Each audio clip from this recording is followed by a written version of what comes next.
Welcome back into the studio, ladies and gentlemen. I can say for the first time in 3 months, we are now live from the 143. We are indeed finally back in College Station, our prime headquarters, and we have a little bit of a different setup going. We are going full screen. We have this new table, courtesy of Shannon Penn. We'd like to thank the Penn family very for that. much. And we've got these nice chairs here with arms that make, I feel like, the setting a little bit better and makes it look better for those of you that watch. I think this is a better feel for the YouTube audience, and I think it'll make us a little bit more relaxed talking into for the rest of our audiences and also, the audio. The washer is right there to Joseph's right, so now we can do laundry very easily, as well as no podcast table in the way. Very easily. So now it is a multifunctional room. This is a setup that benefits everyone, including everyone you, wins as the viewer/listeners.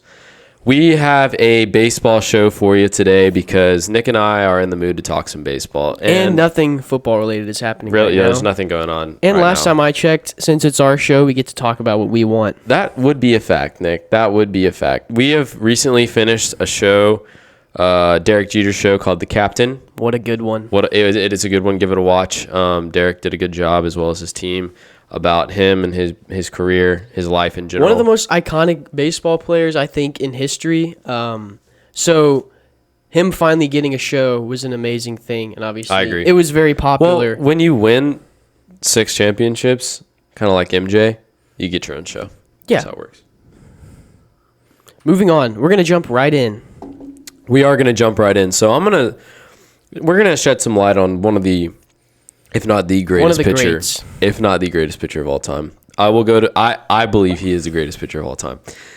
It is Nolan Ryan, ladies and gentlemen. This past weekend, I went to see a documentary on Nolan Ryan called Facing Nolan with my granddad, pop, dad, and 2 brothers, Sam and Tate. We saw it in like this theater. Guys, it is on Amazon Prime. It costs $4. It will be the best $4 you ever spend in your life if you watch this 2-hour documentary on Nolan Ryan.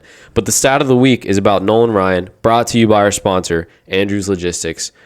It is Nolan Ryan holds 51 records. Still holds, guys. He hasn't pitched in a long time. Still holds 51 records, pitching records in the MLB. And one of those records, I will tell you now, is the single-season strikeout record with 383 strikeouts in one season. And that record, and we will tell you why in a second, never going to get broken. Never will be broken. That is your stat of the week. Brought to you by Andrews. Obviously, since we're talking about Nolan Ryan, I figured what better player of the week to have than Nolan Ryan himself. Career strikeouts, he had 5,714. Dude, he was that close to 6. I didn't know he was that close to 6,000. Another thing, he had 7 no-hitters. That's right. That's a record. 7 That's a record. no-hitters, playing in a total of 807 games. Had a 3.19 career ERA. This dude was completely dominant. He played from, 1966 to 1993, and he dominated every single one of those years. He's played in 4 decades. Yeah, 4 decades. He didn't play for 4 decades. He played in 4 decades. He played till he was 46 years old, guys. And he was dominant until he was 46 years old. That is the thing, too. Yes. And so with that, we're going to launch into our episode. Our episode is about the evolution of the sport of baseball. The game is always changing. It's been around for over 100 years. So I would say day one to now, it is very different. And a lot of the sports have changed. Obviously, we're focusing on baseball today. I think it's changed in the way that it's not now. I would argue that it's not as much about strategy anymore. It is now only about strikeouts and home runs. I would agree. I think it's become a very, very offensive game to where you're seeing a lot of power hitters and also a lot more home runs. That's why I've heard it talked about.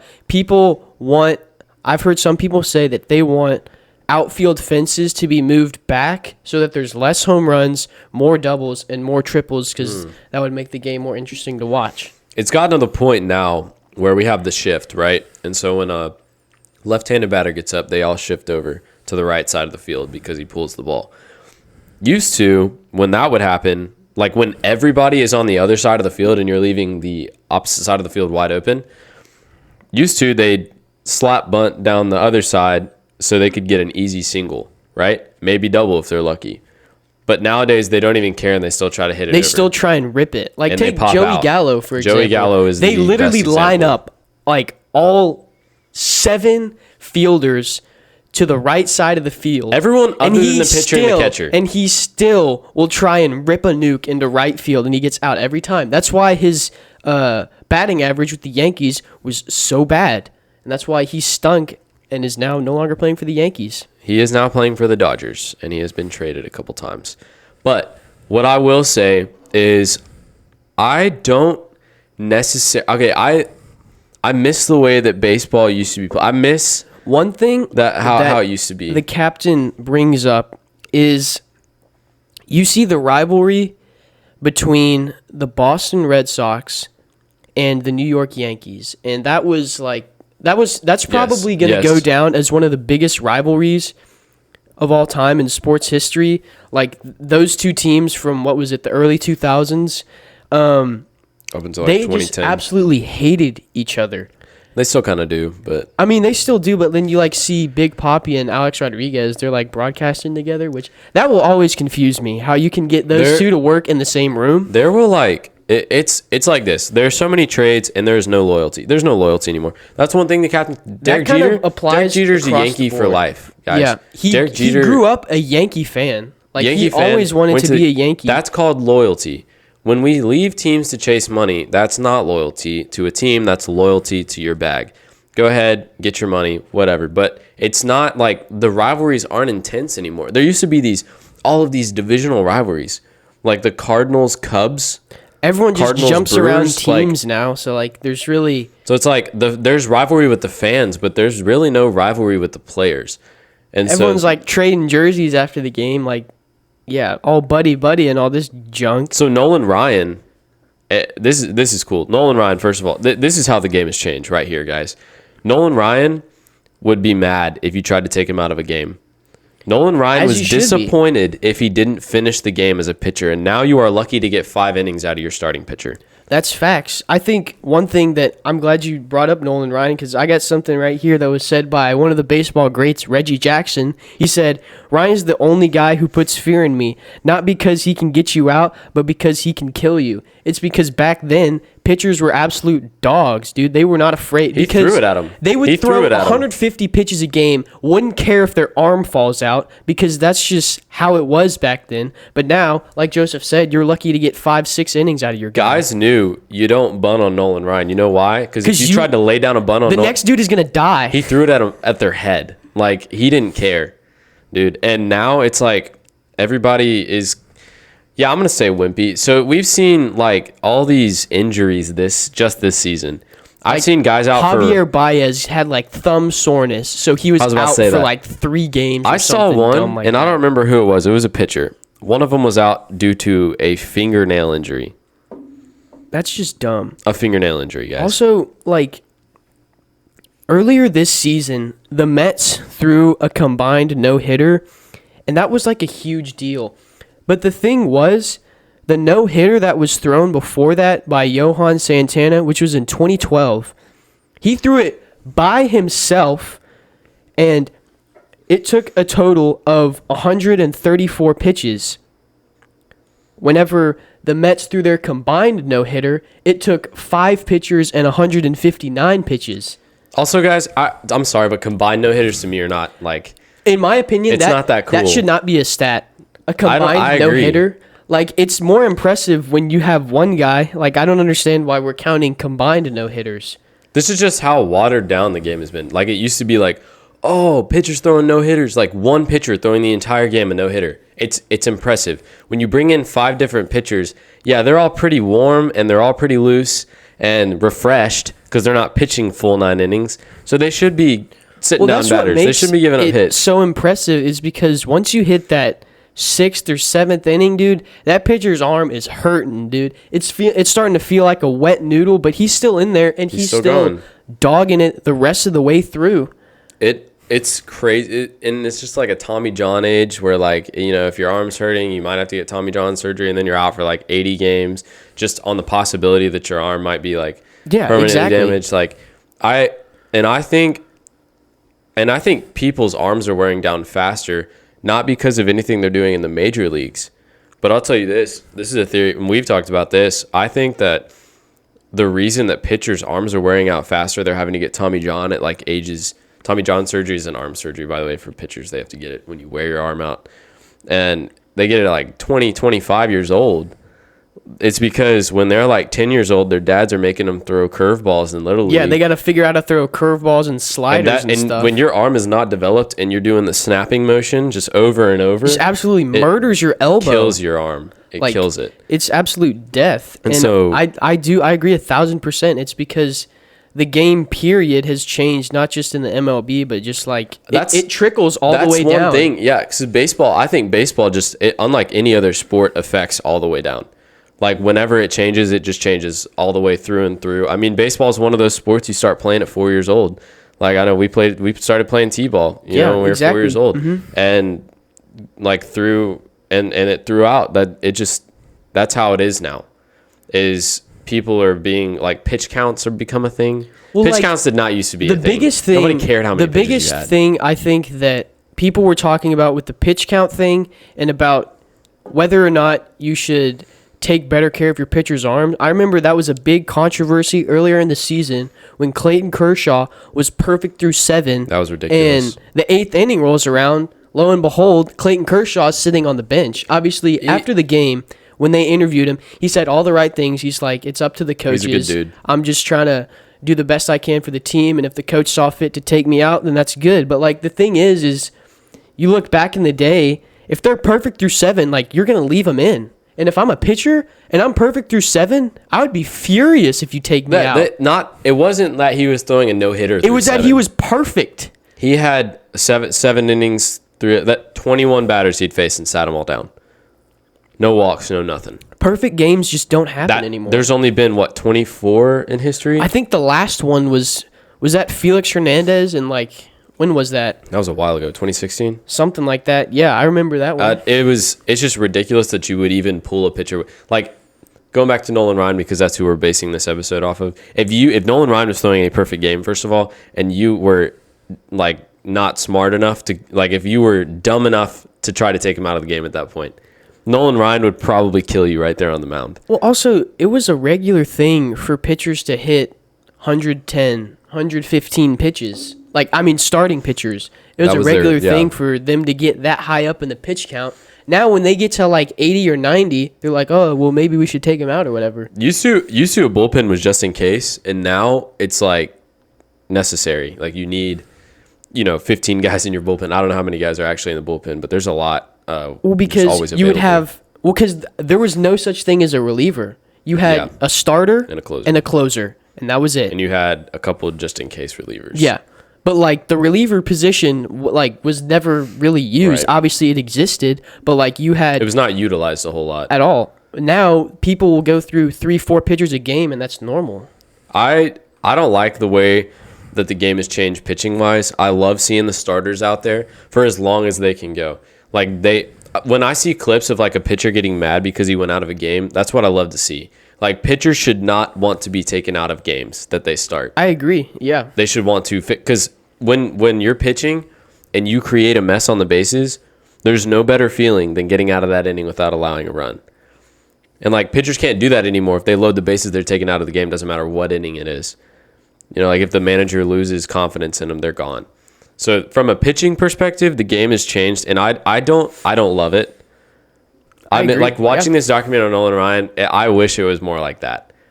I wish it was more like that. And, like, Nolan Ryan would throw at guys just to get them off the plate and, like, scare them and, like, all this stuff. Like, pitching was a strategy. Now pitching's, like, especially, like, analytics. The captain. Like, whenever Roger Clemens came onto the Yankees, yes. Everybody hated him on the Yankees because when they had played him prior, before he was on the Yankees, they all hated him because he threw at everybody. That's just what the Rocket, which is a side note, that's an absolutely sick nickname. That is an amazing if you're a pitcher. Nickname. Everyone was scared of Roger Clemens because he throws at everybody. You crowd the plate, well, have a nice 95 fastball to the head. So I agree. That's with pitching. Now, to go to the offensive side of baseball and how it has changed, the fielding perspective hasn't really changed at all. Like, you got defenders there, they field the ball, they get the out. From the offensive side, the hitting side of the ball, I I think it's interesting that it has become such a home run centric league. Like every year they're breaking the home run record of total home runs per season. And it's kind of like the NBA in 3-pointers. Like it's become a 3-point league. This has become a home run hitting league. And while Sports period is just evolving to an offensive offensive leagues. Like obviously we've talked about it with the NBA. Yes. We've mentioned it with the NFL and now with baseball. And I think it's interesting to see, because home runs, that's baseball's thing. Like it always has been, even when there weren't as many. Like a home run, that's always just amazing to see. When you're at a game, when you're watching it on TV, you know, that's the most hype you get in baseball is a home run, right? But I do kind of miss when they would, and they still do it every now and then, try to be strategic with it. But like hitting is a very strategic. It's not just like bat on ball kind of thing. Like there's timing. You can hit it you can push it, you can pull it. I miss stuff like that. You know, you got runners on second and third. If you can somehow, if you're a right-handed hitter and you can push it down the gap into left field, like you score 2. But like nowadays we just try to nail it. Jeter and Suzuki of like contact hitters. Yes, contact hitters. Contact hitters like I know in the early 2000s and 2010s, like obviously yes, you had your Bonds, you had your Alex Rodriguez, and you had your David Ortiz, but it was also very, very dominated by contact hitters. Like that was a huge thing. Let me ask you a question. All right, Aaron Judge is due up for a contract extension or trade coming up, right? Yes. Aaron Judge is our home run leader at the moment. He's known for just hitting bombs. Yeah. All right, Aaron Judge is on the market. He's an outfielder. Ichiro Suzuki is on the market. He's an outfielder. Ichiro has a consistent, 311, 305 batting average every year. Yeah. Aaron Judge has about maybe 225, but he's got obviously like 30 more home runs than Ichiro. Who do you think right now gets signed for more? It's definitely not Ichiro. Yeah, if you're talking about right now, obviously Ichiro. I'm sorry, not Ichiro. Sorry, Aaron Judge. Aaron Judge. Yeah. I don't know Aaron Judge is going to get inked more, and I think Ichiro's worth way more. But the thing is like, I can't remember the stat exactly off the top of my head, but I'll try and utter it as best as I can. I think it was after his 11th at bat, he got a hit, and that rose his batting average to 312 or something like that. Yeah, somewhere around there. And it never dropped below 300 for the rest of his career. Career batting average after that was above 300. But right now, I guarantee you, if both of them were on the market, Aaron Judge would get picked up and for more money. Because they want the home runs. They want the home runs, that sells the tickets, and they believe it wins more games. But really, batting average is still just as valuable as it was. But batting average is never, like, if you can hit the ball and get on base, that's more valuable to where if you've got a 200 batting average, but you hit a lot of home runs. Also, I feel like they're not really looking at people super defensively anymore. No, they're not. Like it's not just, about the glove. Can you produce at the plate? If you can produce at the plate, then that makes you a valuable player. And with baseball, there are so many. That's the thing with defense, is that's why they don't care. There are so many prospects. There are so many people, just like the farm system's always going. You have 5 lower A ball teams before you get to the majors to hit. You have low A, high A, double A, triple A. You have 4. Sorry, not 5. Yeah. You have 4. You have all these different kinds of leagues as well. And there are always people that can fill your spot in baseball. It's not like the NFL. There are so many leagues below the MLB to where if you're not producing at the plate, it doesn't matter how you're doing in the field. You get cut. Like you look at teams like the Yankees, they can just rifle through players. Yes. Because they have all this money, right? And if you're not producing, well, we're going to kick you out. We'll bring somebody up who we think can fill your spot. And if they can't, then we'll kick them out and find someone else.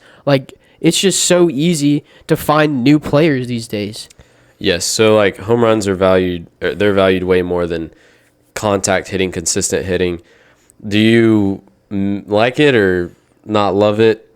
Miss the old way, maybe? Okay, one thing I do like is I love watching me some home runs. As a baseball fan, you gotta love home runs. When a ball gets put in the seats, it makes me a little happy. But it's just, I feel like it's slowly maybe starting to lose value because it's just such a... Yeah. It's just such a normal thing. At this point, it's like when it's gotten to the point where when a guy hits a double, a bases clearing double, we're still disappointed because he didn't hit a grand slam. Yeah. When the bases are loaded. Mm-hmm. I love home runs. As a baseball fan, you got to love home runs. But I think that we should still value RBIs that are like singles, doubles, obviously Yes, I triples. agree. Mm-hmm. So Absolutely. I don't hate the offensive way that the league is going, but I think we're getting too far. Like at some point, I feel like we're just gonna like be disappointed whenever we just see normal hits. Like at that, we're gonna look at them as like outs, basically. Yes. One other thing I miss is players just aren't really dogs like they used to be. Yeah, they're not anymore.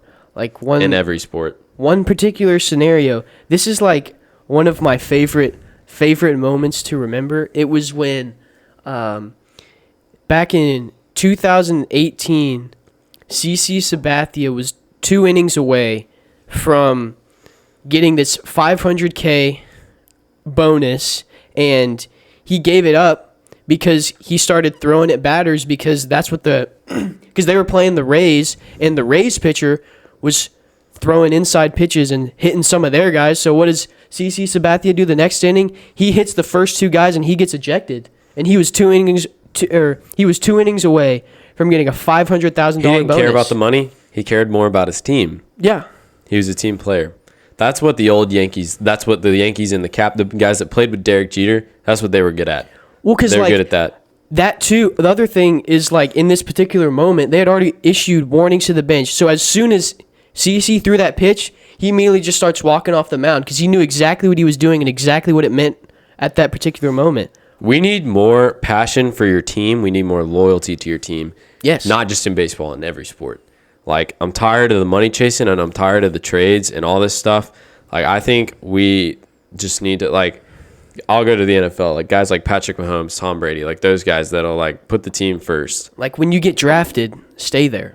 And also, that's what you got to understand. Mike Trout, he's on a terrible team, and he's still inked an extension with them. What people don't understand, I feel like it's so difficult for these players to understand, is that it's a team sport. It is a team sport. There's 9 players that go on a baseball field. Okay, in football, there's 11 guys that go on a baseball field. A football field, sorry. You can't ask for all the money.